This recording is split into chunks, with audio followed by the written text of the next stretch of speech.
Nagbalik kami liwat sa amon nga ginpaliguan sa kagapon, tapos nagdala kami sa kopek kag bangko para sa amon nga photographer.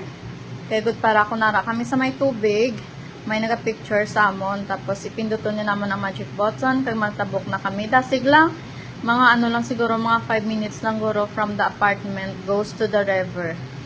Pagkatapos ang nagliga, damo pa tubig siya o ara o damon sa tapos sa ano na pagbalik na namon, wala na masyado tubig.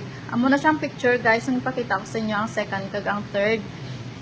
So gusto ko magkadto sa may piyak. So kaso, kay na-realize ko, grabe ang currents ng tubig, balahaw, ka-strong sang currents ng tubig. Sa ngaran ako sa may piyak, amba ko na usuling ko, oops! Makatabok ko ay hanliwat. So, I try.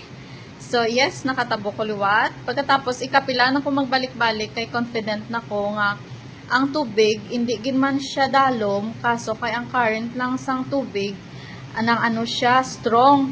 Tapos, may ano man ko kay damdamo man sang tao. So, pagpapuli na namo, nakita ko ang damdamo sa may nagasunbathing. Then, I realized na ang gusto nila nga skin ari sa akon. So, lucky me!